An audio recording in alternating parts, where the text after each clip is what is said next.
साधु साधु साधु नमो तस्स भगवतो अरहतो सम्मा सम्बुद्धस्स नमो तस्स भगवतो अरहतो सम्मा सम्बुद्धस्स नमो तस्स भगवतो अरहतो सम्मा सम्बुद्धस्स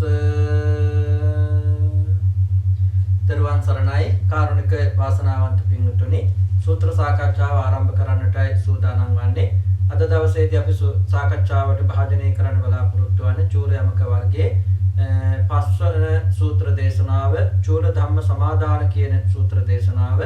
එතකොට මේ චූල ධම්ම සමාදාන සූත්‍රය කියන්නේ අපේ සූත්‍ර දේශනා මාලාව අනුව අපි සාකච්ඡා කරන 45 වන සූත්‍ර දේශනාව. එතකොට චූල ධම්ම සමාදාන සූත්‍රය කියලා කියන්නේ යහපත්තා යහපත්යේ සමාදන් වීම පිළිබඳව වදාළ කුඩා සූත්‍ර දේශනාව. මේක කුඩා සූත්‍ර දේශනාව බවටපත් වෙන්නේ. ඊට පස්සේ අපිට සාකච්ඡා කරන්න තියෙනවා මහා ධම්ම සමාදාන සූත්‍රය කියලා සූත්‍රයක්. ඒකෙදි මේ කාරණා තවදුරටත් විස්තරාත්මකව සාකච්ඡා වෙන නිසා තමයි මේ සූත්‍රය කුඩා සූත්‍රය කියලා අපි සලකන්නේ. එතකොට මේ සූත්‍රයේ බුදුරජාණන් වහන්සේ සවැත්නුවර ජේතවනාරාම වැඩ ඉන්න කාලේ භික්ෂුන් වහන්සේලා අමතමින් සමාදන් වන දේවල් 4ක් පිළිබඳව සිහිපත් කරපු සූත්‍ර දේශනාවක් උපමා භාවිත කරමින් ඒ සමාදන් වීම 4 පිළිබඳව කාරණා මේ සූත්‍රය තුළ සඳහන් කර තිබෙනවා. අපි බලමු මොකද්ද මේ සූත්‍රයේ අන්තර්ගත වන්නේ කියලා. චූල ධම්ම සමාදාන සූත්‍රය මා විසින් මෙසේ අසන ලදී. එක් සමයක භාගතුන් වහන්සේ ජේතවන නම් වූ අනේපිඩු මහ සිටානන්ගේ අරම්හි වැඩවසනසේක. ඒ සමයේ භාගතුන් වහන්සේ මහණෙනි භික්ෂුන් ඇමතූසේක. වහන්සේ ඒ භික්ෂුව භාගතුන් වහන්සේට පිළිවදන් දුන්නෝහ. භාගතුන් වහන්සේ තල වදාළසේක. බුදුරජාණන් වහන්සේ සවැත්නුවර ජේතවනාරාමේ අනේපිඩු මහ සිටානන් හත පන්සලේ වැඩ ඉන්න කාලේ තමයි මේ සිදුවීම සිද්ධ වෙන්නේ. භික්ෂුන් වහන්සේලාට කතා කරනවා මහණෙනි කියලා. භික්ෂුන් වහන්සේලා බුදුරජාණන් වහන්සේට වහන්සේ කියලා ආමන්ත්‍රණය කරනවා, පිළිතුරු දෙනවා. ඊට පස්සේ බුදුරජාණන් වහන්සේ මෙන්න මේ කාරණා භික්ෂුන් වහන්සේලාට සිහිපත් කරනවා. මහණෙනි ධර්ම සමාදානය මොහු 4 දිනකේ කවර 4 දිනක යත් මහණෙනි මේ වත්මනු සෝදන මතුවේ දුක් විවාදන ධර්ම සමාදානයේ කත. මහණෙනි මේ වත්මනු දුක් දාවොත් මතුවේ දුක් විවාදාවොත් ධර්ම සමාදානයේ කත. මහණෙනි මේ වත්මනු දුක් දා මතුවේ සෝවාදා ධර්ම සමාදානයේ කත. මහණෙනි මේ වත්මනු සෝදාවොත් මතුවේ සෝ විවාදාවොත් ධර්ම සමාදානයේ කත. ඊට බුදුරජාණන් වහන්සේ සිහිපත් කරන මහණෙනි සමාදන් වෙන දේවල් 4ක් තියෙනවා. මොනවද? සමහරක් දේවල් සමාදන් වුණාම මෙලවදී සැප ලැබෙනවා. හැබැයි පරලොවේදී දුක් විපාක ලැබෙන දේවල් සමාදන් වීම.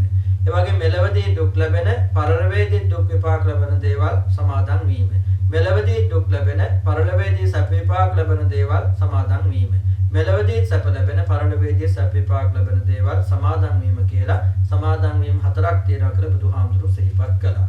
ඊට පස්සේ බුදුරජාණන් වහන්සේ සිහිපත් කරනවා මහණෙනි ප්‍රත්‍යুৎපන්න සුඛ ඇති අනාගත විපාක කාලයේ දුක් විපාක ඇති ධර්ම සමාදාන නම් කවරේ යත්.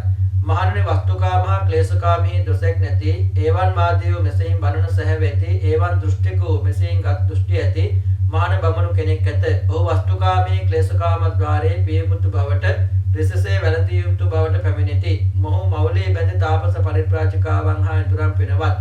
ඔහු මෙසේ බෙනෙති. ඒ බවත් මහණ බමුණෝ කාමීක නම් අනාපියක් දක්වෙන් කාම ප්‍රහාණය කියද්ද කාම සමතික්‍රමණේ පනවද්ද තරුණ මෘදු වූ ඇති මේ පරිත්‍රාජිකාවගේ බාහුව පහස සුවඳා වෙති. මෙසේ බැන ඔහු කාමී පිය යුතු බවට පැමිණෙති. ඔහු කාමී ආස්වාද විසින් පිය යුතු බවට වැද කාබුන් මරණින් මතුවේ අපායෝ දුර්ගතියෝ විනිපාතෝ නිරයට එළඹෙති. ඔහුවේ නිරෙහි ත්‍රිවර කටුක දුක් වේදනා විඳුති. එසඳ ඔහු මෙසේ කියති. ඒ බවත් මහණ බමුණෝ කාමයේ මේ අනාභය දක්මින් කාම ප්‍රහාණය කියති. කාම සමතික්‍රමණේ පනවති. මේ අපි කාම හේතුවෙන් දුක්ඛ ත්‍රිවර කටුක වේදනා විඳුම්හයි. මහණි යම් පරිදි ග්‍රීෂ්ම මාසයන් කෙරෙහි පැසීම් මස සිපත් බඳු දිග සටහන් ඇති මාළුවා ලියපල පැලුණු වේද. මහණි එක්විති ඒ මාළුවා ලියබිජු එක්තරා රුක් මුලක හෙන්නේ වේද. මහණි එකල එරුක්කේ අධිපතිව වාසය කරන යම් දෙවියෙක් ඇද්ද ඒ දෙව් බියපත්ත සංවික්නව සන්ත්‍රාසයට පැමිණෙන්නේ වේද. මහණෙනි එසද එරුක්කේ අදිවාස කරන දෙව්ගේ මිත්‍යා මාත්‍යයන් හා නෑසාලේ නෑ වූ අරම්වැස දෙවියන් හා වනවැස දෙවියෝද රුක්වැස දෙවියන් හා ඖෂධී තෘණ වනස්පති වෘක්ෂයේ අධිපතිව වසන දෙවියෝද මුළුදී මෙසේයින් අස්පසුම් කෙරෙති. බවත් නහමක් බියපත්වා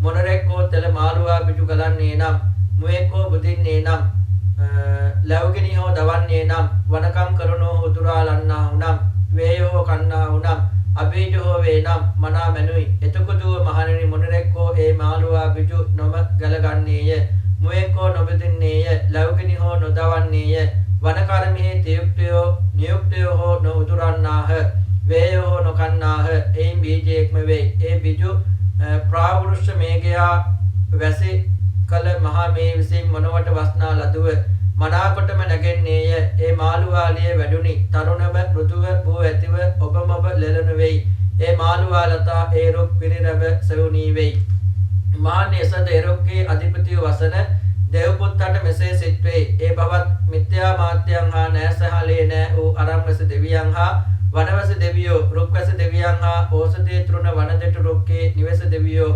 මාළුවාලිය කිනම් අනාභියක් දක්මින් මුළුදී මෙසෙයින් අස්වසාලූහුද බවත් නොබානේ මැනව බවත් නොබානේ මැනව මොනරෙක්කෝ තෙල මාළුවා බීජේ ගලගන්නේ නම් මුවෙක්කෝ කන්නේ නම් ලැබුගිනි හෝ දවන්නේ නම් වනකමියෝ හෝ උතුරාලන්නා වුනම් වේයෝ හෝ කන්නා වුනම් අබීජෝ වේ නම් මනා මැනුයි තරුණ මෘදු වූ ඇති ඔබ මොබ ලෙලෙන මේ මාළුවා ලතාහි පහස සුවඳ වෙයි මෙවන් සිත් වෙයි ඒ මාළුවාලිය එරුක් වැළඳ ගනි එළිය එරුක් වැළඳගෙන මතුහේ චත්‍රාකාලයෙන් වෙළඹ කොට ගනි මතුහේ වෙලෙක් කොටගෙන අවගන යට බස්මින් අවට වසාගත් ලතා ගුල්ම උපදවයි අවගන උපදවා එරුක්කේ යම් මහත් මහත් කඳ ඇද්ද ඒ කඳ පලා පියයි මහන් එසඳ එරුක්කේ අධිපතිව වසන දෙවිහට මෙසේ සිත් වෙයි ඒ බවත් මිත්‍යා මාත්‍යයන් හා නෑසාලේ නෑ වූ අරම්වැස දෙවියන් හා වනවැස දෙවියෝ රුක්වැස දෙවියන් හා ඕසදී තෘණ වනස්පති වෘක්ෂයේ නිවස දෙවියෝ මාළුවා බීජයේ මේ අනාභිය දක්මින්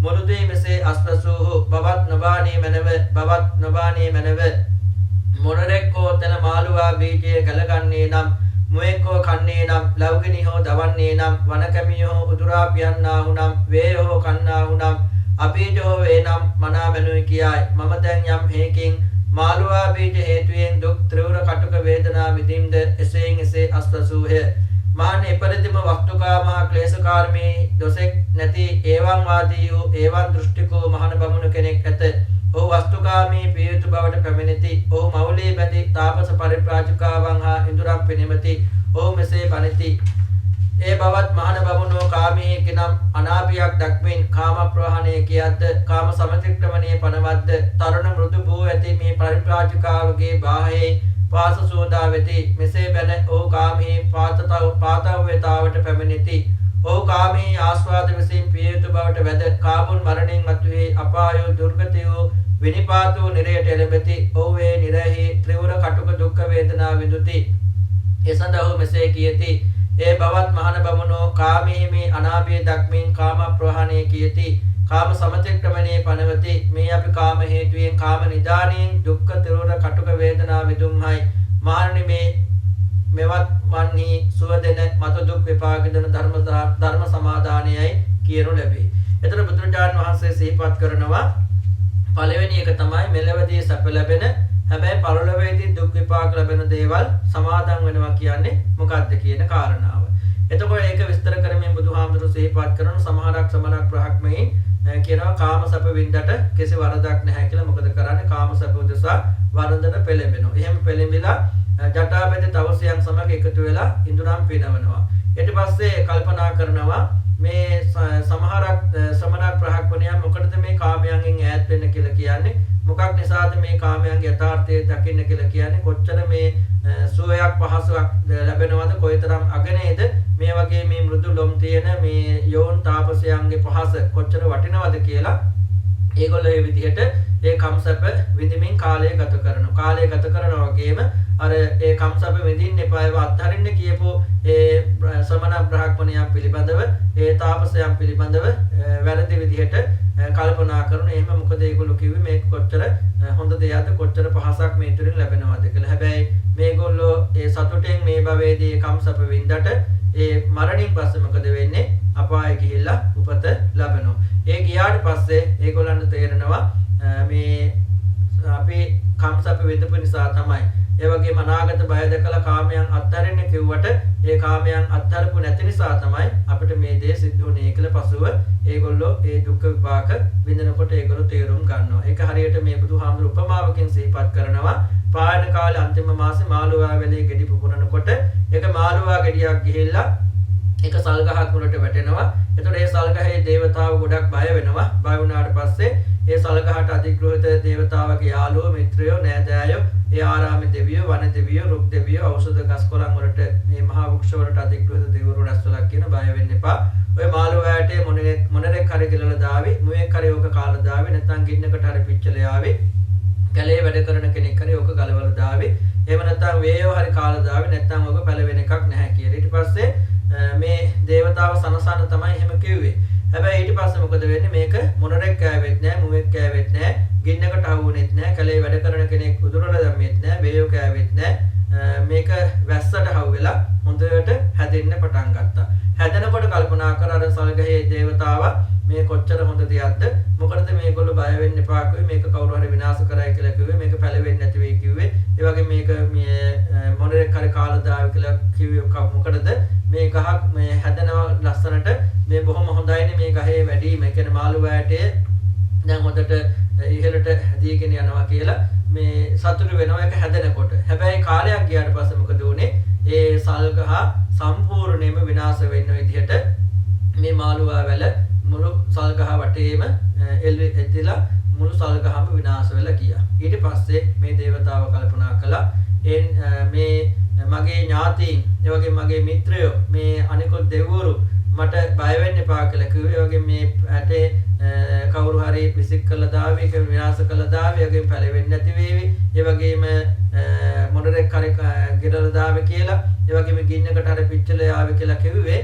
මේ විපාක දැනගෙන තමයි කියලා ඊට පස්සේ කල්පනා කරනවා. ඒ කියන්නේ මුලින් සැප විඳිනවා, ඊට පස්සේ හැබැයි විපාක විඳීම පිළිබඳව තමයි එතෙන්දී ඒ උපමාව තුළින් බුදුහාමුදුරුවෝ සිහිපත් කළේ. කියන්නේ සමහරු ඒ බය දැකලා අනාගත බිය දැකලා මේ භවයේදී සැප විඳින්න ලැබෙන අනාගතයේදී දුක් විපාක ලැබෙන දේවල් වලින් ඈත් වෙන්න කිව්වට ඒක නොදන්න පුද්ගලයා මොකද වෙන්නේ?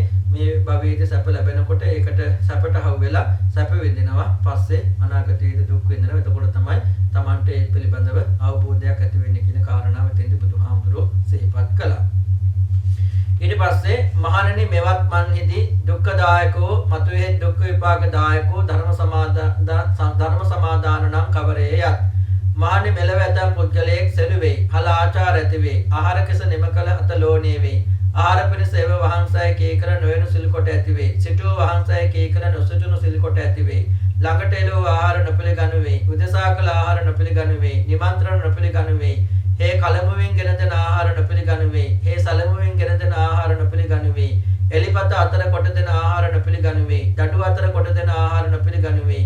මොහොල් අතර කොට දෙන ආහාර නොපිළිගනු වේ. වළඳන දෙදෙනෙකුන් අතරින් එකකු නැගී දෙන ආහාර නොපිළිගනු වේ. ගැබිලිය දෙන ආහාර නොපිළිගනු වේ. කිරිපොවන්නේ දෙන ආහාර නොපිළිගනු වේ. පුරුෂාන්තරගත ස්ත්‍රිය දෙන ආහාර නොපිළිගනු වේ. සමාදන් කොට පිසූ කළ දෙන ආහාර නොපිළිගනු වේ. යම් තැනක බලු එළඹ සිටියේ නම් ඒ දෙන ආහාර නොපිළිගනු වේ. යම් තැනක මැසිමුළු ගලගලව හැසිරෙත් නම් ඒ දෙන ආහාර නොපිළිගනු වේ. මත්ස්‍ය නොපිළිගනු වේ. මාංශ නොපිළිගනු වේ. රහ නොබනු වේ. මෙර නොබනු වේ. සවුවීර නොබනු වේ. හේ එකකින් පිඩු ලැබ නවත්නේ හෝ වේ. එක් ආලෝපයකින් යැපෙන්නේ හෝ වේ. දෙකකින් පිඩු ලැබ නවත්නේ හෝ වේ. ආලෝප දෙකකින් යැපෙන්නේ හෝ වේ. සත්‍යකකින් පිඩු ලැබ නවත්නේ හෝ වේ. ආලෝප සතකින් යැපෙන්නේ හෝ වේ. එක් දෑත්තකනදු එක් බත්තටයකනදු යැපෙයි. දෑත්තකනදු යැපෙයි. සත් දෑත්තකනදු යැපෙයි. එක් දවසක් දැහැර ගන්නා ආහාර වළඳ කරේ. දෙදවසක් දැහැර ගන්නා ආහාර වළඳ කරේ. සත් දවසක් දැහැර ගන්නා ආහාර වළඳ කරේ. මෙසේ මෙබඳු අඩමසක් අතර කොට ගන්නා ආහාරදයි වාර භක්ත භෝජනයේ යෙදුනේ වෙයි. හේ පලා වළඳන්නේ හෝ වෙයි. බඩහමු වළඳන්නේ හෝ වෙයි. හුරුහැල් වළඳන්නේ හෝ වෙයි. සම්කඩ වැහැරි වළඳන්නේ හෝ වෙයි. ලහටු වළඳන්නේ හෝ වෙයි. කුඩු වළඳන්නේ හෝ වෙයි. දමුබත් වළඳන්නේ හෝ වෙයි. පුනකු වළඳන්නේ හෝ වෙයි. තන වළඳන්නේ හෝ වෙයි. ගොම වළඳන්නේ හෝ වෙයි. ටුවටුවෙන් ගෙලුණු ඵල වළඳ කරන සුළු වූයේ වන මූල ඵල ආහාර කොට ඇතියේද යැපෙයි. හේ හන වැහැරිද දරයි. මුසවහන වැහැරිද දරයි. මිනියෙන් උදාහල පිළිද දරයි. පහල් පිළිද දරයි. රුක්සු මුළුද දරයි. අඳුම්මෝ සම්ද දරයි කෝර සහිත අඳුම්මෝ සම්ද දරයි කුස වැහැරිද දරයි කෙදි වැහැරිද දරයි ලේපත් වැහැරිද දරයි කේස කම්බලේද දරයි අස්ලම් කම්බලේද දරයි මහ මුහුණු පියාපතතු දරයි හිසකේ රවළු උදුරුණියේ හිසකේ රවළු උදුරන වතේ යෙදුනේ වෙයි අසුන් පිළිකේ කලේ උඩුහුරුව සිටුනේ වෙයි උත්කුටුකව උලුලුයෙන් හිඳ තවස්වර වැඩිමේ යෙදුනේ උලුලුයෙන් හිඳුනේද වෙයි කටු ඇතරියේ වැතරෙන්නේද වෙයි කටු ඇතරියේ සයනේද කෙරෙයි සවස තුන්වන කොට තෙවරක් දියට බැසීම් වතේ යෙදුනේ වෙසේ මෙසේ මෙබඳු අනේක ප්‍රකාරෝ කය තැවීමේ හාත්පස තැවීමේ යෙදුනේ වාස කෙරේ ඒ කාබුන් මරණින් මතුහේ අපායෝ දුර්ගතයෝ විනිපාතෝ නිරයට පැමිණෙයි මහණනි මෙවනාහි මෙවත් මන්හි දුක් දෙන්නා ඌද මතුහේ දුක් විපාක දෙන්නා ඌද කර්ම සමාදානයයි කියනු ලැබේ. එතකොට බුදුරජාණන් වහන්සේ සිහිපත් කරනවා මේ භවයේදී දුක් විපාක ලැබෙන ඒ වගේම පරලොවේදී දුක් විපාක ලැබෙන ඒ කියන්නේ මෙලොවේදී දුක දැනෙන පරලොවේදී දුක් විපාක ලැබෙන දේවල් සමාදන් වෙනවා කියන්නේ මොකක්ද? එතකොට එහෙම සමාදන් වෙනවා කියන්නේ සමහරක් පුද්ගලයෝ වස්ත්‍ර නැතිව ජීවත් වෙන ආචාර ධර්ම අත්තර නිකන්ට වගේ. ඒ වගේම කෑම කාලා අතලෙව කනවා. ආහාර ටිකක් ලබා ගන්න ගියාම ස්වාමිනී වඩින්නේ කොහම ඉන්නේ නැහැ. ඔහම ඉන්නේ කොහම ඉන්නේ නැහැ. ගෙනත් දීපු දානේ ගන්නෙ නැහැ. ඒ වගේම තමන් උදෙසාම කළ දානේ පිළිගන්නේ නැහැ. බත් ඇලියේ කට ළඟින් දෙන දානේ පිළිගන්නේ නැහැ. කලයේ කට ළඟින් දෙන දානේ පිළිගන්නේ නැහැ. එලිපත් ඉඳලා දෙන දානේ පිළිගන්නේ නැහැ. දඩු වැඩ අතරින් දෙන දානේ පිළිගන්නේ නැහැ. මෝල් ගස් අතරින් ඉඳන් දෙන දානේ පිළිගන්නේ නැහැ. දෙන්නේ අනුභව කරනකොට දෙන දානේ පිළිගන්නේ නැහැ. ගැබණි බවක් දෙන දානේ පිළිගන්නේ නැහැ. දරුවන්ට කිරිදෙන බවක් දෙන දානේ පිළිගන්නේ නැහැ. පුරුෂයන් ළඟට ගිය ස්ත්‍රියක් දෙන දානේ පිළිගන්නේ නැහැ. සම්මාදම් කළ දෙන දානේ පිළිගන්නේ නැහැ. යම් තැනක බල්ලෙක් හිටියොත් උට නොදී දෙන දානේ පිළිගන්නේ නැහැ. මැස්සෝ කැට ගැහිලා හිටියොත් ඒ ඉන්න තැන ආහාර පිළිගන්නේ නැහැ. මාළු පිළිගන්නේ නැහැ. මස් පිළිගන්නේ නැහැ. මත්පැන් පිළිගන්නේ නැහැ. ඒ වගේම ලෝණසෝ වේරක කියන මත්පැන් පානීය බොන්නේ නැහැ. ඒ වගේම එක ගේකින් ලැබෙන බත් පිඬුවකින් යැපෙන ගෙවල් දෙකකින් ලැබෙන බත් පිඬු දෙකකින් ගෙවල් තුනකින් ලැබෙන බත් පිඬු තුනකින් ගෙවල් හතරකින් ලැබෙන බත් පිඬු හතරකින් ගෙවල් පහකින් ලැබෙන බත් පිඬු පහකින් ගෙවල් හයකින් ලැබෙන බත් පිඬු හයකින් ගෙවල් හතකින් ලැබෙන බත් පිඬු හතකින් යැපෙනවා. එක බත් හැන්දකින් බත් හැන්දි දෙකකින් බත් හැන්දි තුනකින් බත් හැන්දි හතරකින් බත් හැන්දි පහකින් බත් හැන්දි හයකින් බත් හැන්දි හතකින් ලැබෙනවා. ඒ වගේම දවසක් කර දවසක් ආහාර ගන්න. දවස් දෙකක් කර දවසක් දවස් තුනක් කර දවස් හතරක් කර දවස් පහක් කර දවස් හයක් කර දවස් හතක් කර මේ විදිහට ආහාර ගන්නවා. සති දෙකකටම එක වේලක් ආහාර ගන්නවා. ඒ වගේ මේ විදිහට දින සීමා කරගෙන ආහාර ගන්නවා. අමුකොළ විතරයි අනුභව කරන්නේ. තනහාල් විතරයි. හාල් විතරයි අනුභව කරන්නේ. ගස්පොතු වල කහට විතරයි අනුභව කරන්නේ. ගස් වල ලාටු විතරයි අනුභව කරන්නේ. සුනුසහල් විතරයි අනුභව කරන්නේ. බත් වුවම හැදෙන පෙන විතරයි අනුභව කරන්නේ. තලයට විතරයි අනුභව කරන්නේ. තනකොළ විතරයි අනුභව කරන්නේ. ගොම විතරක් අනුභව කරනවා. ගස් වල මුල් විතරක් අනුභව කරනවා. ගෙඩි විතරක් අනුභව කරනවා. ගස් මුලට වැටිච්ච ගෙඩි විතරක් අනුභව කරනවා. ඒ වගේම හන වැහැරි විතරයි පොරවන්නේ. නොයකොත් නූල් වලින් ගියපු රෙදි පොරවනවා. මිනි යොතපු රෙදි පොරවනවා. ගස් වල පොතු වලින් හදපු රෙදි පොරවනවා. අඳුන් දෙවියන්ගේ සම පොරවනවා. අඳුන් මුවාගේ සම පොරවනවා. කුසතන වලින් හදපු ගෝණි පොරවනවා. එළුවන්ගේ සම පොරවනවා. කෙස් වලින් හදපු කබාය පොරවනවා. අස්ලම් වලින් හදපු කබාය ඒ වගේම පොරවනවා. කෙස් රැවල උදුරනවා. ආසන වල වාඩි වී ප්‍රතික්ෂේප කරන උඩු බැලි අතට ඉන්න උක්කුටුකෙන් ඉන්නවා. ඒ වගේම කටු ගහපු ලෑලි වල සක්මන් කරනවා. කටු ගහපු ලෑලි උඩ හාන්සි වෙලා ඉන්නවා. දවසට 3 වතාවක් වතුර කිරලා තපස් රකින්නවා. මෙන්න මේ විදිහට බලවත් විදිහට ශරීරයට තැලෙන පොඩි දැවෙන විදිහේ තපස් රකින්නවා. ඒ වගේ පුද්ගලයා මොකද වෙන්නේ? මේ භවෙත් ගොඩාක් දුක් විඳලා ඒ වගේ මරණින් පස්සෙත් ඒ පුද්ගලයා ඒ තමාගේ ප්‍රතිපත්ති නිසා ඒ සමාදන් වෙච්ච දේවල් නිසා දුක් විපාක ලබනවා කියලා බුදුහාමුදුරුවෝ සිහිපත් කළා. ඒක තමයි මෙලවදී දුක් විඳින පරලොවේදී දුක් විපාක ලබන දේවල් සමාදන් වීම කියලා කියන්නේ. ඊට පස්සේ බුදුරජාණන් වහන්සේ සිහිපත් කරන ඊළඟ කාරණාව මහණෙනි මේ වත්මන දුක්ඛදායකෝත් මතු අනාහි සුඛ විපාකදායකෝත් ධර්ම සමාදාන නම් කවරේයත් මහණෙනි මෙලව ඇතැම් පුද්ගලයෙක් ප්‍රකෘතියින් තියෙන රාග ගතිය ඇති වේ. හේ නිතර ඇදුරු වත්තරුන්ගේ දරුවම් නිසා රාගයෙන් හටගන්නා දුක් දුම්නස් විඳුනේය. ප්‍රකෘතියින් තියෙන දේශ ගතිය ඇති වේ. හේ නිරතුරු දේශයෙන් හටගන්නා දුක් දුම්නස් විඳුනේය. ප්‍රකෘතියෙන් තියෙන මෝහ ගතිය ඇති වේ. හේ නිරතුරු මෝහයෙන් හටගන්නා දුක් දුම්නස් විඳුනේය. හේ සහගිය දුක් ඇතිවද සහගිය දුම්නස් ඇතිවද කඳුළු මුසු මුහුණු ඇතිව හඬනුයේ පරිපූර්ණ පරිශුද්ධ බ්‍රහ්මචාරයේ පුරයි. හේ කාබුන් මරණින් මතු හේ සුගී සඟලෝ එළඹෙන්නේය. මහන්නේ මේ වනාහි මෙවත් මන්නේ දුක් දෙන මතු අනාහි සුඛ විපාක දෙන ධර්ම සමාදානයයි කියනු ලැබේ. එතකොට තවත් සමාදන් වීමක් තියෙනවා. ඒක මේ භවයේදී දුක දැනුණාට ඊළඟ භවයේදී අනාගතයේදී සැප ලැබෙන දේවල්. එතකොට ඒ වගේ දේවල් කියන්නේ මොනවද? සමහරු තමන්ගේ ගුරුවරයා නිසා, ඒ වගේම වැඩිහිටියන් නිසා, ඒ ආචාර්යවරුන් නිසා මොකද වෙන්නේ? රාගයෙන් මිදලා ඉන්නවා. ඒ වගේම ද්වේෂයෙන් මිදලා ඉන්න, මෝහයෙන් මිදලා ඉන්න. හැබැයි ඒ වුණාට ඔහු තුල ප්‍රകൃතියම තියෙන රාගය තියෙනවා. ඒ වගේම තියෙන ද්වේෂය තියෙනවා. ඒ වගේම තියෙන මෝහය තියෙනවා. හැබැයි අර ආචාර්යවරුන් නිසා, ඒ ගුරුවරුකම් නිසා මොකද වෙන්නේ? ඒ පුද්ගලයා රාගයෙන් මිදලා, ඒ වගේම ද්වේෂයෙන් මිදලා, මෝහයෙන් මිදලා ඉන්නවා. හැබැයි අර ගුරුවරුන්ගේ බසට කීකරු වීම නිසා, අනුගත වීම නිසා තමයි බොහොම අමාරුවෙන් දුකෙන් තමයි රාගයෙන් දුර වෙලා ඉන්නේ. ද්වේෂයෙන් දුර වෙලා ඉන්නේ බොහොම අමාරුවෙන් දුකෙන්. ඒ වගේ මෝහයෙන් ඈත් වෙලා ඉන්නේ දුකෙන්, අමාරුවෙන්, අපහසුයෙන්. හැබැයි මේ භවයේ ඒ පුද්ගලයා අපහසුයෙන් ඒ තියෙන රාගයෙන්, තියෙන දේශයෙන්, තියෙන මෝහයෙන් යුක්ත වුණත්, ඒවෙන් ඈත් වෙලා හිටියත්, ඒ භ්‍රමචර්යාව සම්පූර්ණ කළත්, ඒවෙන් ඈත් වෙලා පරිශුද්ධ වෙච්ච භ්‍රමචර්යාව කාලය ගත කළත්, කඳුළු මුසු මුහුණෙන් හැබැයි පුද්ගලයා මරණින් පස්සේ සපවත් ජීවිතයක් කියන මරණින් පස්සේ දිව්‍ය ලෝකේ, ස්වර්ග ලෝකේ, ඒ වගේම මනුෂ්‍ය ලෝකේ, ඒ ස්වර්ගයට පත් වෙනවා. ඒ වගේම දෙව් මිනිස් සැප ලබනවා කියලා බුදුහාමුදුරු සිහිපත් කළ සුඛ විපාක ඒ පුද්ගලයා ලබනවා කියලා. මහණෙනි, මෙවත් මන් හේතු සුව දෙන්නා වූ මතු අනාහේතු සුඛ විපාක දායකෝ ධර්ම සමාදාන නම් කවරේ යත්. මහණෙනි, මෙලව ඇතම් පුද්ගලයෙක් ප්‍රകൃතියෙන් තියෙන රාග සැහැවේ ඇති නොවේ. ඒ නිරතුරු රාගිත දුක්ඛ දෝමනස්ස නොවදුනේය. ප්‍රകൃතියෙන් තියෙන ද්වේෂ සැහැවේ ඇති නොවේ. ඒ නිරතුරු ද්වේෂයෙන් හටගන්නා දුක් දෝමනස් නොවදුනේය. ප්‍රകൃතියෙන් තියෙන මෝහ සැහැවේ ඇති නොවේ. ඒ නිරතුරු මෝහයෙන් හටගන්නා දුක් දෝමනස් නොවදුනේය. ඒ කාමයෙන් වෙන්වම, අකුසල් දහමෙන් වෙන්ව, සවිතරක සවිචාර විවේකජ ප්‍රීති සුඛ ඇති ප්‍රථම ධ්‍යාන උපයා වාසය කරේ. විතරක විචාරයන් සංහිඳීමෙන් සීසුතන්හි සම්ප්‍රසාද ඇති, චිත්තායකාග්‍රතාව භාව ඇති, අවිතරක අවිචාර සමාධිත ප්‍රීති සුඛ ඇති ද්විතීය ධ්‍යාන උපයා වාසය කරේ. ප්‍රීති විරාගයෙන් දු උපේක්ෂකවද ස්මෘතිමත්ව සම්ප්‍රදාන ඇතිව වාස කරේ. ආර්යයම් ධ්‍යානයක් ගෙන ඒ උපේක්ෂක ස්මෘතිමත් පුද්ගල සුඛ විහාර ඇතියේ ඇයිත බෙනෙද්ද ඒ තෘතීය ධ්‍යාන උපයා වාසය කරේ.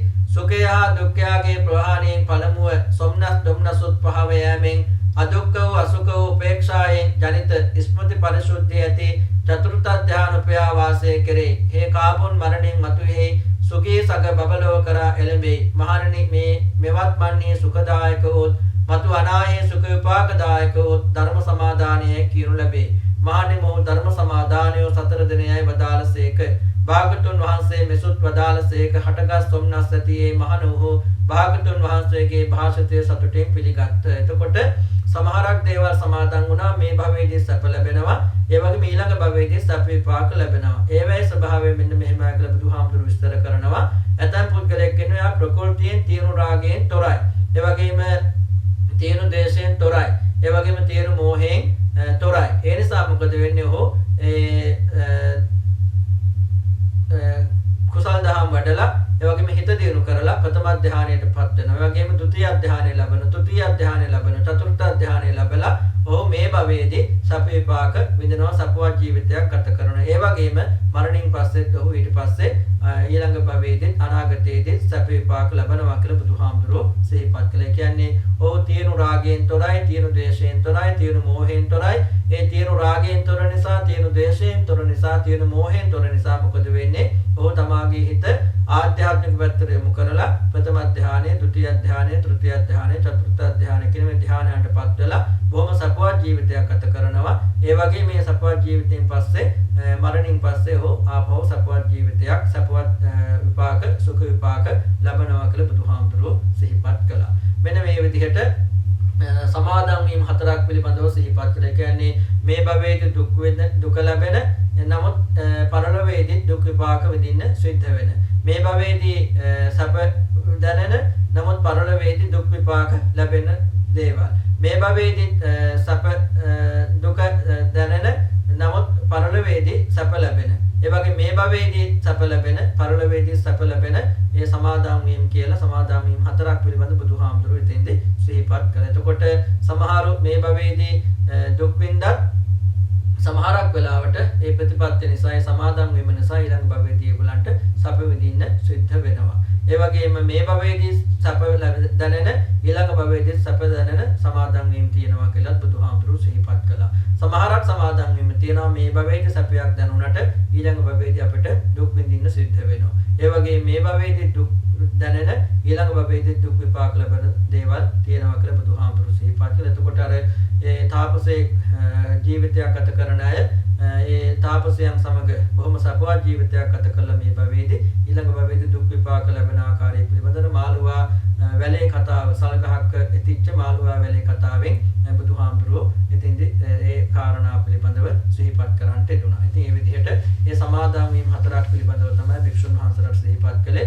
මේ දේශනාව අහලා භික්ෂුන් වහන්සේලා බොහොම සතුටටපත් වුණා. දේශනාව සතුටින් පිළිගත්තා කියලා මේ සූත්‍රයේ අවසානයේ සඳහන් වෙන මේ තමයි චූල ධම්ම සමාදාන සූත්‍රය. අනන්ත සසර පුරා ලබාගත් අවසල පුණ්‍ය ශක්තිය දෙවියන්ට අධිපති සක්‍ර දිව රාජෝත්තමයන් වහන්සේ ප්‍රධාන විරෝධ විරූපාද උත්තරාශ වෛශ්‍රවණ කියන සතරවරන් දිව රාජෝත්තමයන් වහන්සේලා ඇතුළු ඉසුරුපුර බෝසමුදුන් වහන්සේට අධික විවිධ පින්කමද පින්බලාපුරුතුන අල්පේසාක මහේසාක සම්මාදෘෂ්ටික සිරුම දෙවි දේවතාන් වහන්සේලා ප්‍රධාන අනන්ත සක්කල වාසී සියලුම දෙවියන්ට බ්‍රහ්මීන්ට නාගීන්ට ආධ්‍යාත්මික උත්තමයන් වහන්සේලාට එවැගේම අපවත් ඒ වදාළ මාගේ ගුරු දේවෝත්තමත කරු දරම් වලින්ද සරණායක හඳුරන් වහන්සේ දමරු දේවතුනායක හඳුරන් වහන්සේ ප්‍රධාන සසර පුරාට අපවත් ඒ වදාළ සියලුම හඳුරන් වහන්සේලාටත් මේකී දාකරකාදින්ට ඥාතීන්ට සුජීවත් වෙන මාගේ ආදරවර මෑණියන් වහන්සේ අලිස්තුනා විජේවර්ධන උපාසිකා මාතාව ආදරවර බියාණන් වහන්සේ කේකේටි පීදාසරණ විරුපාසක මහත්මයා ප්‍රධාන මගේ ජීවිත උදව් පදව කරන ආශිර්වාද කරන කල්යාණ මිත්‍ර සත්පුරුෂ ගිහි පැවිදි දේශීය විදේශීය හැම දිනාටමත් මට සසර ගමන සුවපත් කර ගන්නට සුරක්ෂිත කර ගන්නට තුන් නිවනින් සැනසෙන්නට මේ සූත්‍ර සාකච්ඡා පාරමිතාවක් වේවා ශක්තියක් වේවා කියලා ආශිර්වාද කරනවා ප්‍රාර්ථනා කරනවා අධිෂ්ඨාන කරනවා. එතාවතා චම්මේහි සම්පතං පුඤ්ඤ සම්පතං සම්මේ දේවානුමෝදන්තු සම්මේ භූතානුමෝදන්තු සම්මේ නාගානුමෝදන්තු සම්මේ සත්තානුමෝදන්තු සම්ප සංපත්ති සිද්ධියා ආකාශට්ටා ච බුම්මට්ටා දේවා නාග මහිද්దికා පුඤ්ඤන්තං අනුමෝදිत्वा චිරං රක්ඛන්තු ලෝක ශාසනං පුඤ්ඤන්තං අනුමෝදිत्वा චිරං රක්ඛන්තු දේශනං පුඤ්ඤන්තං අනුමෝදිत्वा චිරං රක්ඛන්තු ත්වං සදා अस्मिन् विहारकर पब्बत रुक्कगामे सम्भेषु दीपनगरेषु पिचक्कवाले देवासुरा करुणरक्षसनागयक्का रक्कन्तु मं सकनुबा बले निच्चं इदं मे ज्ञातीनां होतु सुखिता हन्तु ज्ञातयो इदं मे ज्ञातीनां होतु सुखिता हन्तु ज्ञातयो इदं मे ज्ञातीनां होतु सुखिता हन्तु ज्ञातयो जयो मुनिन्दस्य सुबोधि मूले होसि महारस्य पराजयो हि उग्घोषु युन्धेव गणापसन्ना एतेन सच्चेन जयसु तुह्यं एतेन सच्चेन जयसु मह्यं जयो मुनिन्दस्य सुबोधि मूले होसि महारस्य पराजयो हि उग्घोषु युन्धेव गणापसन्ना एतेन सच्चेन जयसु तुह्यं एतेन सच्चेन जयसु मह्यं जयो मुनिन्दस्य सुबोधि मूले होसि महारस्य पराजयो हि उग्घोषु युन्धेव गणापसन्ना एतेन सच्चेन जयसु तुह्यं एतेन सच्चेन जयसु मह्यं अभिवादन शीलिस्स नित्यं वद्धापचायनो तत्तारो धम्मा वर्धन्ते आयुवन्नो सुखं बलं आयुरारोग्य संपत्ति सग्ग संपत्ति मेव च अतो निब्बान संपत्ति इमिनाते समिज्जतु හැමදෙනාටම තුන් තෙරුවන් සරණයි ඉසුරුපුර බෝසමුදු පිහිටයි